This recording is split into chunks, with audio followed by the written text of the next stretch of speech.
And it was a story of an orphan boy who was building a wall, and he was building, and on his neighbor's property there was a palm tree. And the palm tree was in the middle of where he was going to section off his property, and he had to go around the palm tree and make a circle, and causing a lot of grief, a lot of difficulty, because the strength of the wall would change.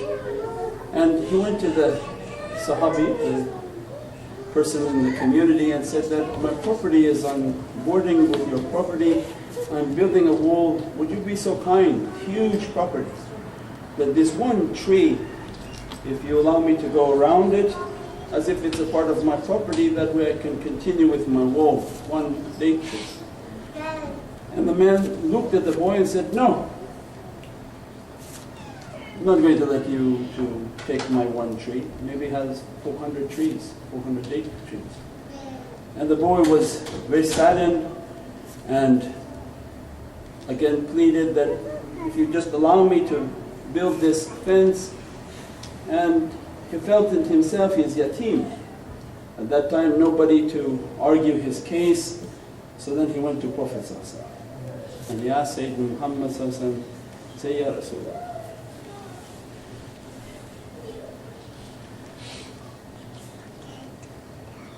I don't know why I cry in this way.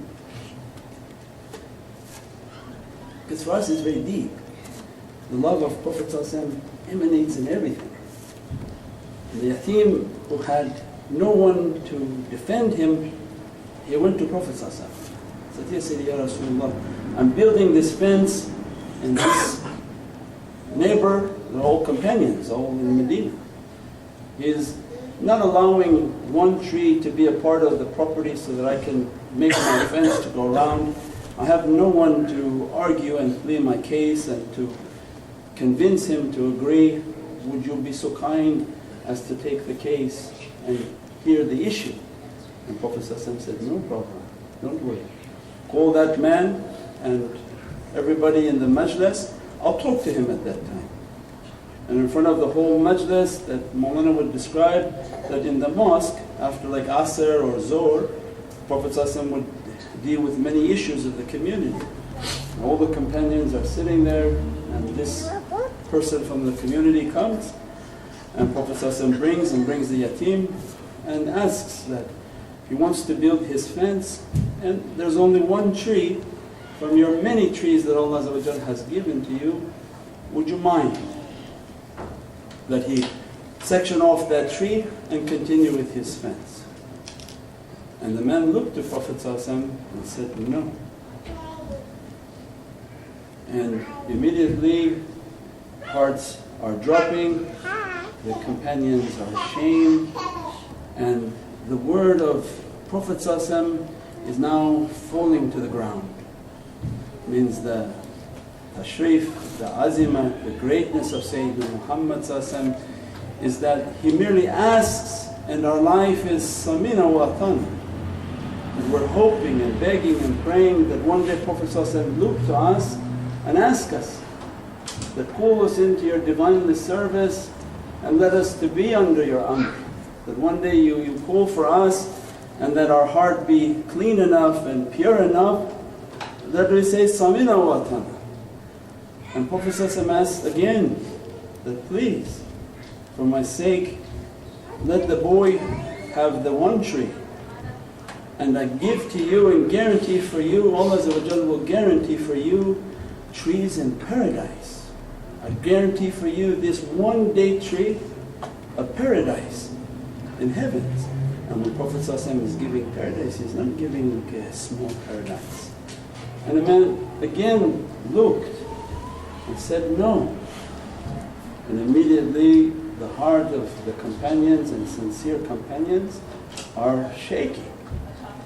That they are day for day struggling with their life, with their entire being for the rida and satisfaction of Sayyidina Muhammad, and this one lousy palm tree is bringing the whole azimat al-Nabi down. That the people who are struggling with their life to serve Sayyidina Muhammad and in one shot this man is saying no, and then not even thinking for himself a paradise, what type of paradise Prophet coming to give. Means for us it's always a reminder that everything in the way of Sayyidina Muhammad has tremendous lights, tremendous blessings, unimaginable realities. As much as you keep and we keep that honor up, Allah gives.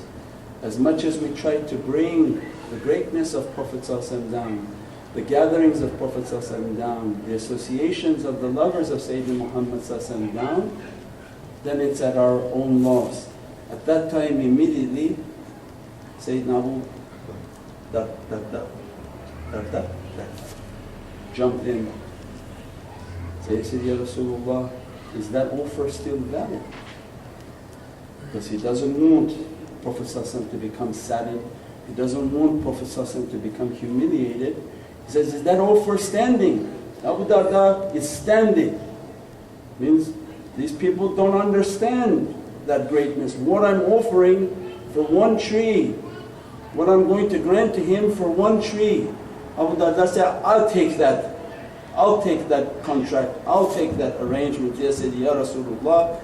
He went to the man and said, you know who I am? He said, yes, we all know you.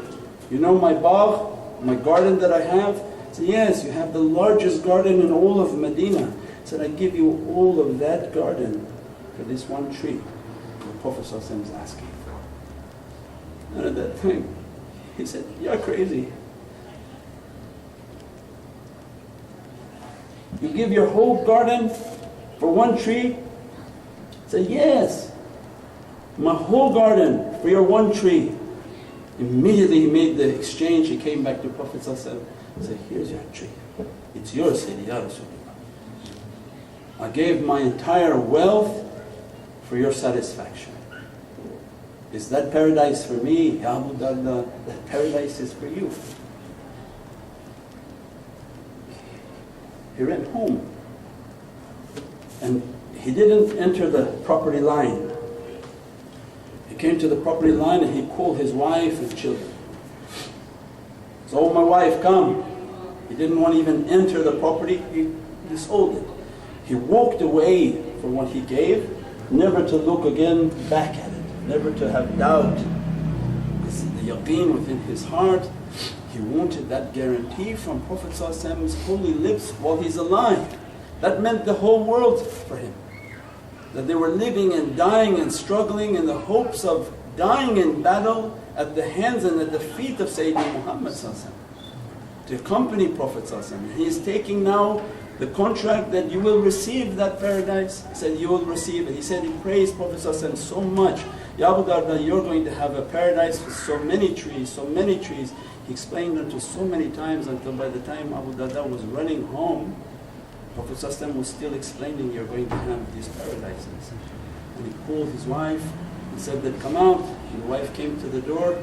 He says, you don't know what contract I made today, that I have with one tree guaranteed us a ticket into paradise. I gave away all that property that you're living on, the house with ponds and trees. He said maybe 500 palm trees. I gave all of that away, my wife, for our ticket to paradise. And she said, congratulations, Ya Abu Darda. What a bargain that you made for us, that you got us our ticket into paradise. Immediately she grabbed her children off the table and said, leave, we have to leave this property. So much to the yaqeen that the children had dates within their pocket from the property. And she emptied their pockets and left the date on the table, said, that's no longer ours and we're leaving. And all of that, when you hear holy hadith, it's not that you read the stories and go to the next page, but to contemplate that one companion is stepping in to take that paradise, knowing that the other one doesn't know the value of what Prophet is offering. And not only to take that paradise, but what Allah is going to reward for the honoring of Sayyidina Muhammad. That's where the real sir is in that understanding, that he didn't want Prophet ﷺ to be humiliated. And he immediately lifted the situation and used all his wealth to lift that up. He could have offered 2 trees for your 1 tree, 5 trees for your 1 tree, but to the extent he wanted to show that I want nothing from this. All I want is your rida, Sayyidi Ya Rasulullah. And here's everything, and get my paradise. And they say later on in the battle of Uhud or battle of Badr, Abu Darda was shaheed, was martyred. And Prophet ﷺ has looked at all the companions, seeing who has been struck in the battle, who was injured in the battle, and say he came upon Abu Darda and was very saddened. And he kneeled down to his body, and other companions witnessed, Ya Abu Darda, are you seeing the paradise that Allah has given to you? Are you witnessing what Allah has given to you? Means that Prophet ﷺ was so concerned that he would be happy, not only from the station of shaheed, but from his love of Sayyidina Muhammad ﷺ, the honoring and respecting of Sayyidina Muhammad ﷺ. Abu Darda, do you know what Allah has given to you? Are you witnessing? Are you happy? Are you seeing that?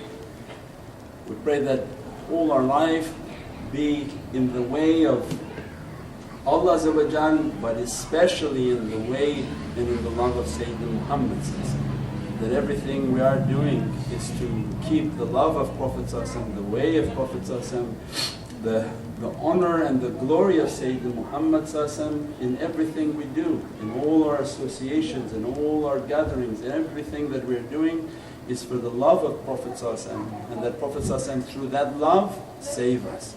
And only through that love Allah grant us, not because of our aman. There is no action that you're going to do or I'm going to do that Allah is going to be impressed. But what Allah will be impressed is that you kept the honor, the love and the glory of Sayyidina Muhammad ﷺ, and I will show you a day in which I honor and glorify you throughout my heavens. That in these days when nobody is doing anything to remember Sayyidina Muhammad ﷺ, very few.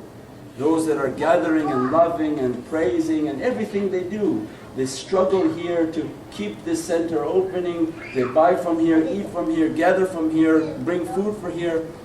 All of that is in the way and in the love and the glorification of Allah first and Sayyidina Muhammad. And that is where Allah's rida and satisfaction saves us.